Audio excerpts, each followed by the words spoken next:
Good evening and welcome to our Bible study. If you have your Bibles, please turn to Revelation chapter 13. Before we get into the chapter, I just want to do a brief overview of the book because, Revelation at times can be a challenging book. As you probably have seen in our study so far, some of the symbols are difficult to interpret, and there's a lot of debate and discussion about what certain symbols mean and all that. So, because of that, I just want to catch us all up to speed, do a brief recap of the book, and then we'll go straight into Revelation chapter 13. I don't think we'll be able to cover the whole chapter today. We'll just look at the first 10 verses that describe a beast that rises out of the sea. Then maybe next week we'll come to the beast that rises out of the earth. So, most of you know that the book of Revelation was written by Apostle John when he was exiled to the island of Patmos when there was this emperor called Domitian. Under this emperor called Domitian, and it is there he received this revelation, he received this vision or a series of visions, and then he recorded the book of Revelation, and that is between 90 and 95 AD. 90 and 95 AD on the island of Patmos. John wrote the book of Revelation. It's the last book to be written in our Bibles. And if you look at Revelation chapter 1, verse 19, you have an outline of the book of Revelation. Jesus says to John, "Write therefore the things that you have seen." That's number one, the things that you have seen. Then number two, those that are. And then number three, those that are to take place. So, number one, the things that you have seen refers to the vision of the glorified Christ that John had in Revelation chapter 1. Then the things that are the messages that he writes, the messages of encouragement, the messages of warning, call for repentance, the messages to the seven churches in Asia Minor in Revelation chapter 2 and 3. Those are the things that describes the present church age. And we're also currently in that period, by the way. And then the third part is the things that will take place. So if you take what most people take, which is a futuristic view, or this view that most of the book of Revelation is regarding the future, then from chapter 4 to chapter 22, the book of Revelation describes events that have still not yet taken place. Of course, if you take, as few people take what is called the preterist view, and they believe that the book of Revelation, most of it has already taken place, except for the second coming of Christ. They believe that it all happened in the first century itself. They believe that the Antichrist was Nero and those kind of things. But most of us believe in the futurist view, that is, the events of Revelation are still have still not yet taken place. And so, starting from chapter 4, John is taken up. He's called into heaven, and I believe that with many others, that it is symbolic of the church being raptured at that point. The church is taken up. You have the 24 elders, which again I believe are representatives of the church, and they called up into heaven, they raptured, and there is worship over there. You have the four living creatures, as I mentioned, the 24 elders. And then when you get to Revelation chapter 5, there's that question that is asked, who is worthy to open the scroll? And John was discouraged, but then the Lamb steps forward, and the Lamb is the only one who was worthy. The Lamb is none other than Jesus Christ. He was the one who was found worthy and fit to open the scroll being a title deed to the earth. And so in chapter 6, after all the worship in chapter 5, you have three hymns of worship there in chapter 5. In chapter 6, right at the start, you have the opening of the seals by the Lamb, who is worthy, who is Jesus Christ. He starts opening up the seven seals. So the first six seals are opened, and they're just a series of judgments that are poured out on the earth. That's all in chapter 6. 6 seals are opened in chapter 6. And then you have this interlude, this break, this pause in chapter 7. Chapter 7 talks about the 144,000 Jewish people who are sealed, who are protected by God. And then you have this great multitude, people from every tribe, tongue, and nation, all worshipping. These are all tribulation saints. They're saved through the tribulation. That is a break, chapter 7. And then in chapter 8, I think verses 1 to 6, you have the seventh seal opened. And when the seventh seal is opened, we're basically introduced to seven trumpet judgments. And so you have seven trumpet judgments in chapter 8 and chapter 9. You have six out of the seven trumpet judgments. Again, the judgment continues. And then in Revelation chapter 10, again we have this interlude where we have the mighty angel and the little scroll that John was commanded to eat, and it was sweet to the taste but bitter in the stomach. That is Revelation chapter 10. Revelation chapter 11, we read about the two witnesses, these two witnesses that are sent by God, his messengers, his emissaries. We thought when we did that chapter, we saw that it's most probably Moses and Elijah because of their description. But again, we cannot be dogmatic about that, but it is most probably, and many Christians believe it to be, Moses and Elijah. Those are the two witnesses. They will perform great miracles, one of them being breathing fire, in order to protect themselves, and they will be struck dead and they will be miraculously raised back to life on the third day. Those are the two witnesses. When you come to the end of chapter 11 of Revelation, we read about the seventh trumpet. We read about the seventh trumpet over there. And at the sound of the seventh trumpet, the temple of God is opened in heaven, and within his temple was seen the ark of the covenant. There was flashes of lightning, peals of thunder, there was an earthquake and hailstorm. So the seven trumpet judgments now conclude, and the stage is set for seven angels with seven bowl judgments, sometimes called the vial judgment, VIAL judgments, the seven bowl judgments. But those don't start until Revelation chapter 15, and actually it starts in chapter 16, where the bowls of wrath are being poured out on the earth. So what happens between Revelation 12 and Revelation 15? Revelation chapter 12, we did it last week. If you remember, we have the explanation of God's redemptive plan. We saw there was a woman over there who was going to give birth to a child, the woman being the nation of Israel. The child is none other than Jesus the Messiah. And then we also read about the great dragon. And if you go later in the chapter, in chapter 12, he's none other than Satan himself, that serpent of old. So the identity of the dragon is not in question. You have these three characters in chapter 12. That is the explanation of God's redemptive plan. The dragon, Satan, is trying to destroy this child that is to be born to the woman. When he's not able to do so, child ascends to heaven. He continues to persecute the nation of Israel.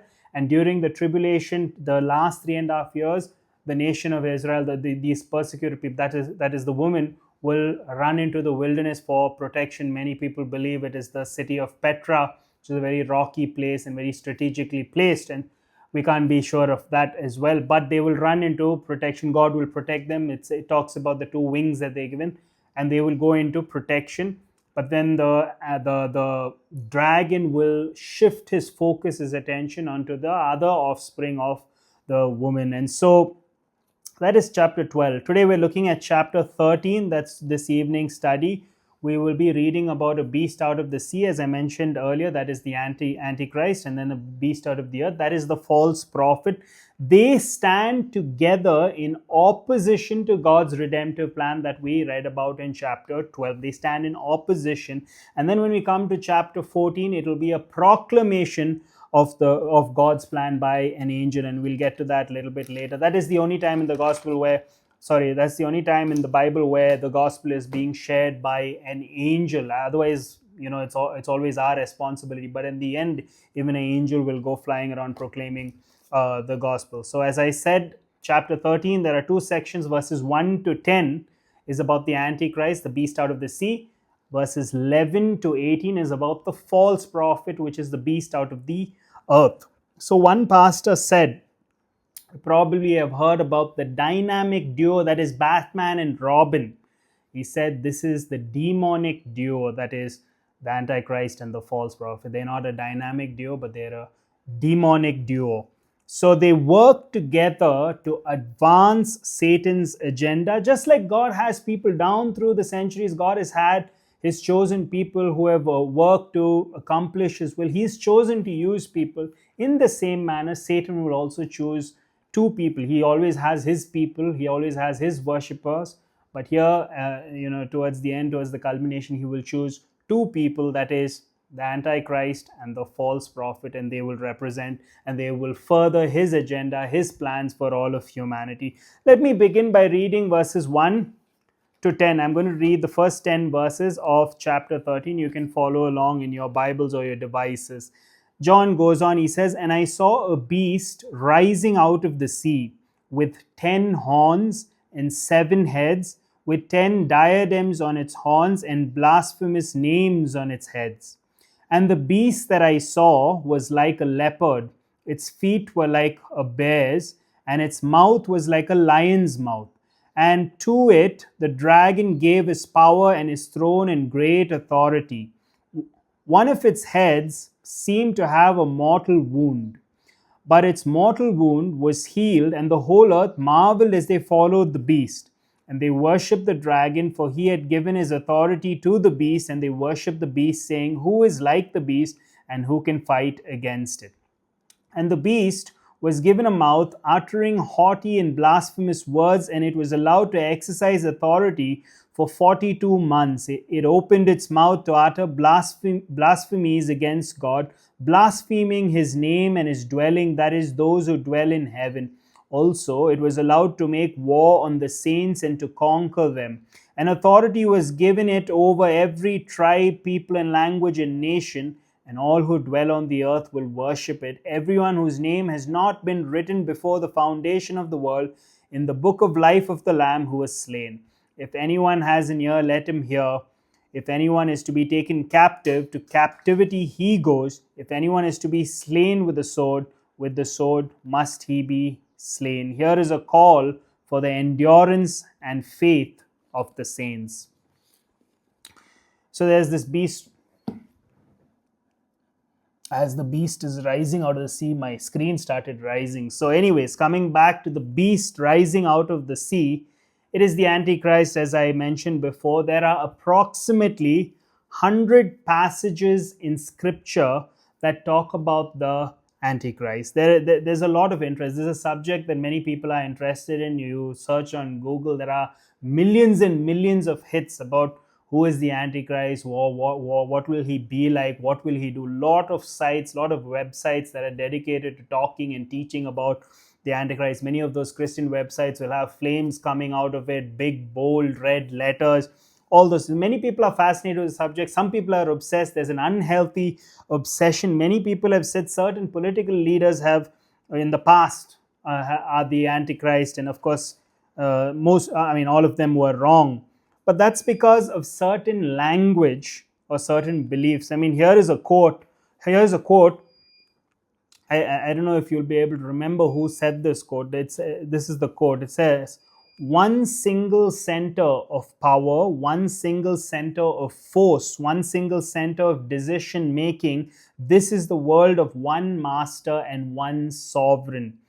And this is actually Vladimir Putin, the Russian president. So this is his.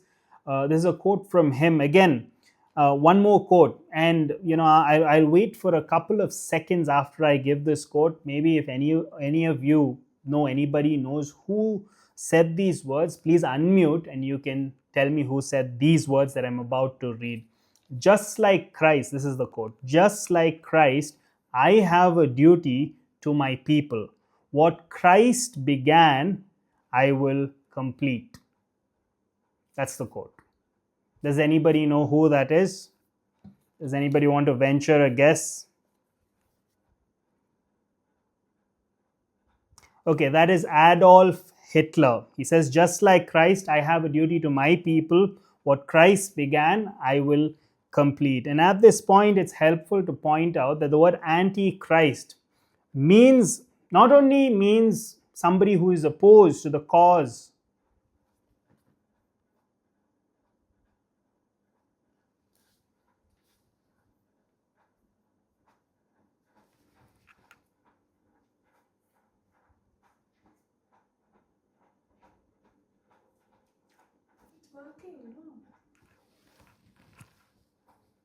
Put my hotspot on my phone.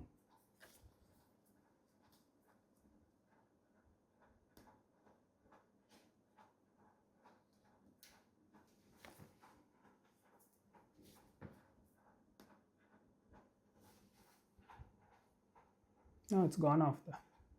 Hotspot. Hotspot.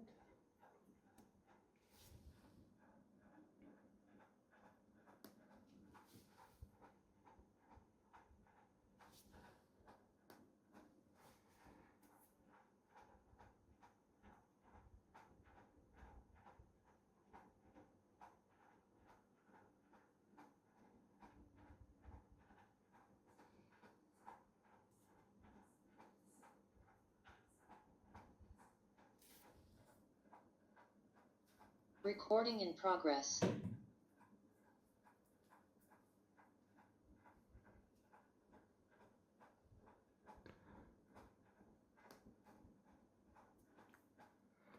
Seems like I had some interruption in my internet connection, maybe because of the topic at hand. But, anyways, hope each one of you can hear me. I'm told it's not very good. Let me try switching again. Maybe my connection is bad. Recording stopped.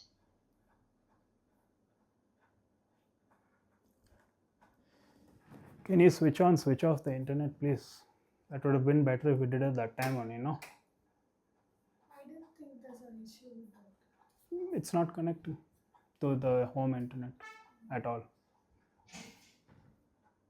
Just use hotspot for now. I think others can hear you clearly. Your internet is good.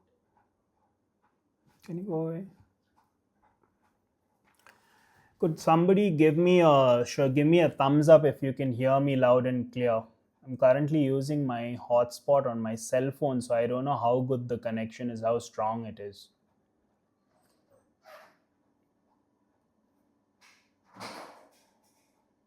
It's still breaking, Pastor. Still breaking. Okay, thank you.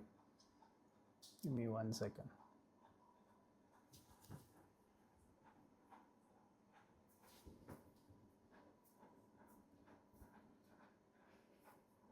It's breaking.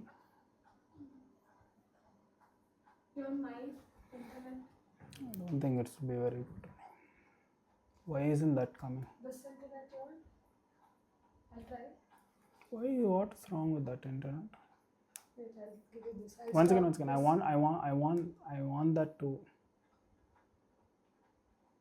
We can't keep trying. We only have one job. We can't keep asking them to keep trying, and they'll be getting irritated.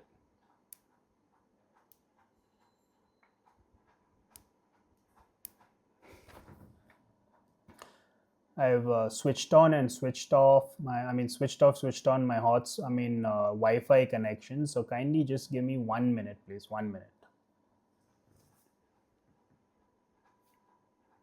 Now check. It's not even showing. Switch off your video. It's all off. Wait 1 second. Put off my hotspot if it connects to this. Yeah, it's connecting. Put it off quickly. Okay, how's the? If you all can hear me now, if you could either give me a thumbs up or unmute and let me know if the connection is better now.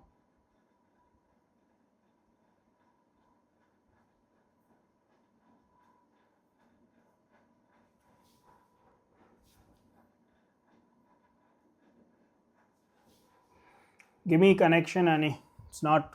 Not coming. No. Now it's working for me, that internet. Okay, wait. Let me check. Recording in progress. Okay, am I audible now? Yes, Pastor, I can hear you. Okay, thank you, sister. Okay, so sorry for that interruption. Some of these things are unavoidable. There seem to be some fluctuation in the Wi-Fi. So, anyways, so I think we're back now. Yeah. So I gave you two quotes. One was from Adolf Hitler and one was from Putin. Because of the language, many people try to guess and say this is probably the Antichrist. But as I said, Antichrist does not just mean opposed to Christ, it also means instead of Christ. That prefix anti also means instead of Christ. So he's a counterfeit Christ, and many people have believed the Antichrist to be several people down through the centuries. I mean, some people believed it was the Roman Emperor Caligula, some people believed it was Nero, some people believed it was Joseph Stalin, some people believed it's Putin, some people believe Mussolini, so many different people. Some people said Moshe Dayan, all these different, some people, there's a book written currently, is Donald Trump the Antichrist? There's a book, 106 pages, 1,000 rupees, available on Amazon, written by a guy called Lawrence, discussing whether Donald Trump is the Antichrist. So there are many different ideas. Many people keep guessing. This person seems to use the kind of language of one government, one world, one central bank, all these different things. And sometimes the ideas get really wacky and they're very far-fetched. For example, one publication said that the worship of the beast is the internet. That is, and the logic, the reasoning, the rationale was this: every website that you and me go to on the internet uses the prefix, and we all know this. If you go to a website, any website you want to go to, you have to type in www, and which stands for World Wide Web, as we all know. But there's something called gematria, that is when you assign a numerical value to the different letters, especially of the Hebrew language and a few other languages, called gematria. So they believe that the Hebrew letter Vav, that is this, it happens to be the sixth letter of the Hebrew alphabet. You have Aleph, Bet, then you have Gimel, Dalet, He, and Vav. That is the sixth letter of the Hebrew alphabet. And so, because W is Vav, the sixth letter, they say www is 666, and they say that when you go on the internet, that's what constitutes demonic or Satan worship. That's how far-fetched some of the ideas are today, which is why we have to come to scripture. We have a trustworthy source, the Bible, and we have to look at what it says about the Antichrist. So when we also, one more thing, when we talk about the Antichrist, we must keep in mind that there is, you could say, a capital letter Antichrist, that is the uppercase Antichrist, that is the final Antichrist that's being talked about here in Revelation chapter 13. And also you have small letter lowercase Antichrist, that is, for example, let me read one verse from 1 John chapter 2 verse 18. John says, "Children, it is the last hour. And as you have heard that the Antichrist is coming," this is the final one that is talked about in Revelation, "so now many Antichrists have come. Therefore, we know that this is the last hour." So, all the powerful people, some of the people that I mentioned also, that list of people that I've given, all those people, no doubt, were little a or lowercase a Antichrist, because they had the power, they were persuasive, they forwarded the agendas of Satan. All those people who were evil, all those evil rulers of the past, and all the false teachers who are against the case of Christ, they're all little a or lowercase a Antichrist. And then in Revelation chapter 13, we have this one final Antichrist, and it's written with a capital letter A. So that's something to keep in mind. And by the word Antichrist does not appear, even though I'm using it and using it so much in this study, does not appear in the book of Revelation. The only person, the only author in the New Testament, the only book that uses it is John. I mean, the same guy who wrote Revelation, the same apostle who wrote Revelation, but he uses it in 1 John and 2 John, and it appears about, depending on the translation, 4 to 6 times the word Antichrist appears in his epistle. So other than him, nobody else uses that name. Of course, there are other names that Antichrist, or there are other names for the Antichrist. One is the beast. The beast is used in the book of Revelation 28 times. And then you have the man of lawlessness, or the man of sin, and that is, or the son of perdition, that is in 2 Thessalonians chapter 2 verse 3. Then you have in Zechariah chapter 11, you have the foolish shepherd, and then you have the king who exalts himself. These are all different titles for the Antichrist. the king who exalts himself, Daniel chapter 11. So, anyways, the beast that is mentioned here in Revelation chapter 13, the Greek word is therion, and it means a venomous, wild beast. And then it says that he rises out of the sea. The sea represents the nations of all the world, or you can say a group of Gentile nations. It rises out of the sea, because in the Bible, the word that is the world is often pictured as a seething, restless sea in the book of Isaiah, the sea of humanity. And so, I think in the book of Isaiah, it says, the wicked are like the troubled sea, restless sea.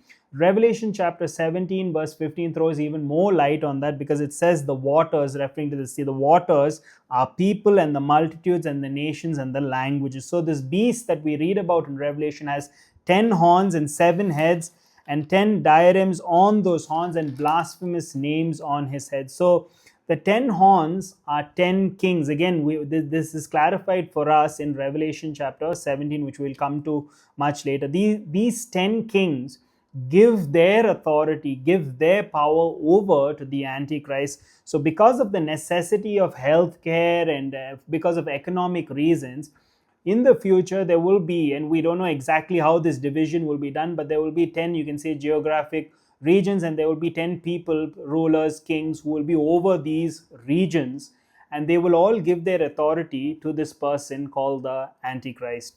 And so, yeah, so he's somebody who is very, very wicked. He is energized, he's influenced. You can go so far as to say he is possessed by Satan himself. The Antichrist, this political leader, very charismatic, very charming, maybe even very handsome, he will be possessed or at least influenced greatly by Satan. At times he may be possessed, just like Satan entered Judas Iscariot at one point. Satan may enter the Antichrist during different missions and to carry out his various agendas. So, we also read that this beast, I think in verse 2, is like a leopard.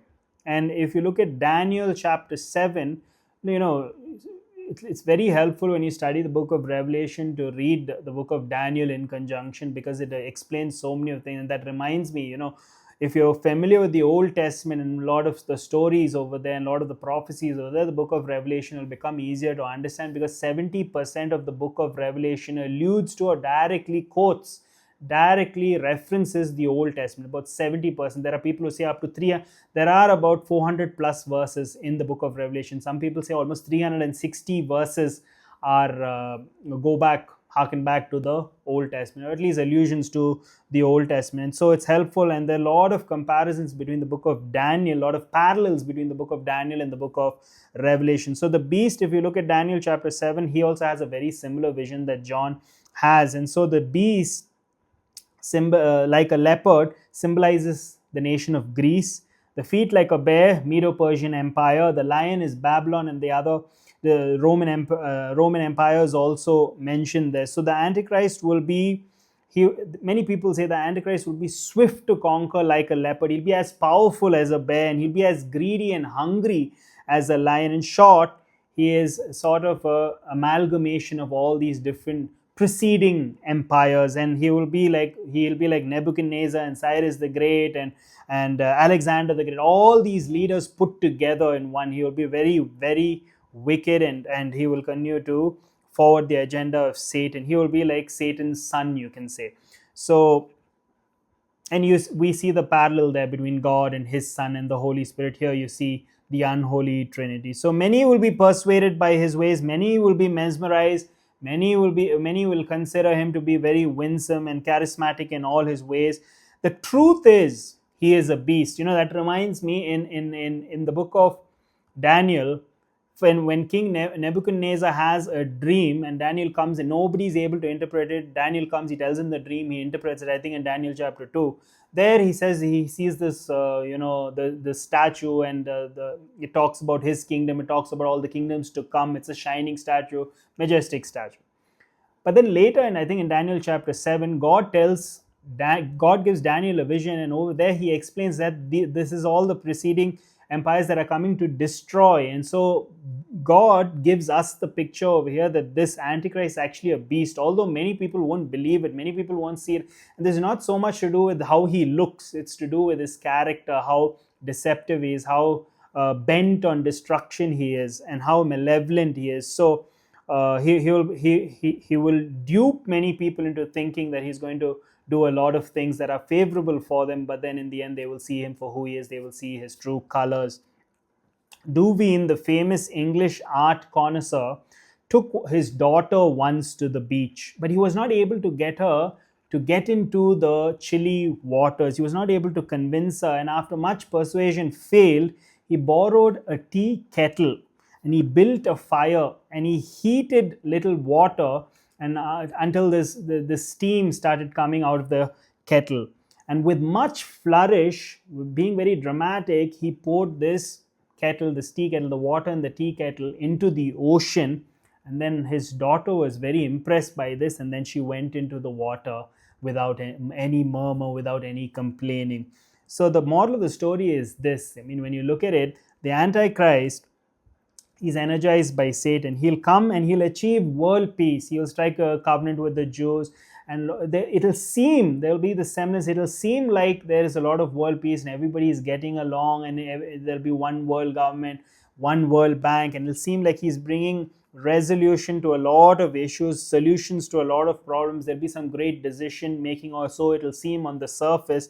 You'll have all these creative ideas, and the many people will be persuaded, many people will be convinced, but it'll all be a charade. It'll just be like that father who put some steaming water into the ocean, convincing his daughter now that the ocean is fine because he mixed a little hot water with the vast ocean, with this massive ocean. And so like that, the Antichrist will have many people duped, many people tricked. And one of the ways, he'll have a lot of tricks up his sleeve. One of the ways in which he will trick people, you can read about in verse 3, because it says that one of this beast's heads was seemed to have a mortal wound. And if you compare Zechariah chapter 11 verses 15 to 17, most scholars, most Bible teachers will tell you that this will be like an assassination attempt on the Antichrist, and it will be successful to a point, but then he will be raised from the dead. So it may seem, many people say it's somewhat staged. It'll be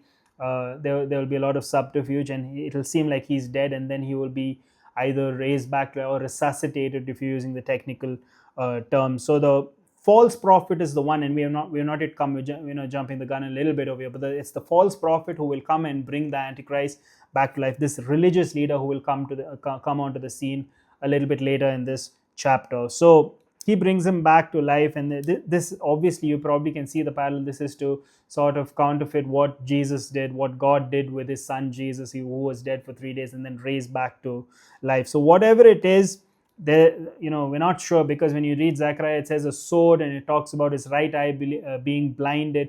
So whether the sword, Zechariah wrote about a sword, but then it's a gun. So we're not 100% sure, but whatever it is, it's this injury that seems to be fatal, or it is fatal, and then through some demonic powers, because there are, if you read Matthew chapter 7, there's this whole bunch of people who come to Jesus and say, did we not cast out demons? Did we not do miracles? So there is such a thing as power to do miracles, even from the demons and from the evil side of it. So using this power, he's brought back to life, that is the Antichrist, and this results in many people worshipping him. Many people, if you look at verses 4, many people, and end of verse 3, many people marvel, many people begin to worship the Antichrist, many people worship Satan or the dragon who empowers and influences the Antichrist, and many people will say, who is like the beast, who can make war against him? So a lot of people begin to worship the Antichrist, and we see a lot of that today, even with the Church of Satan, which claims to have about 700 million followers, 700 million adherents.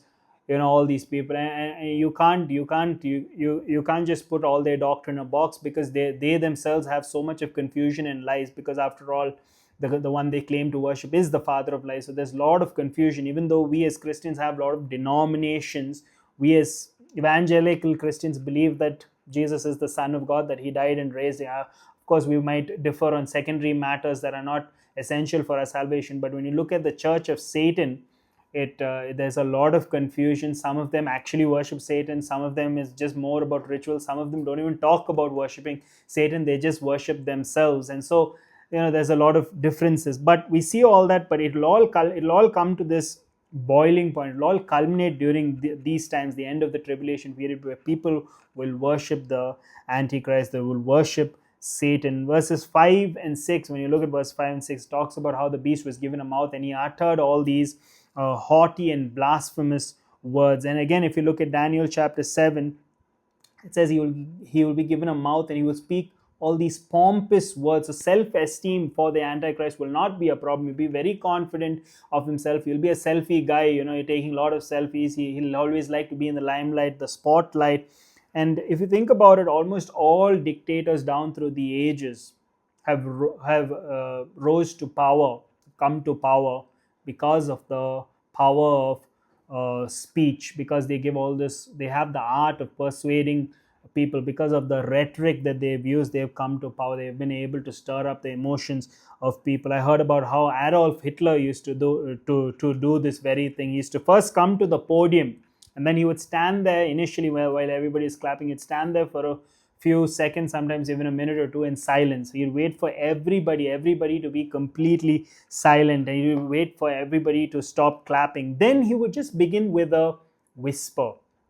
It would almost seem like he's a very timid guy. He's a little bit nervous, a little bit apprehensive.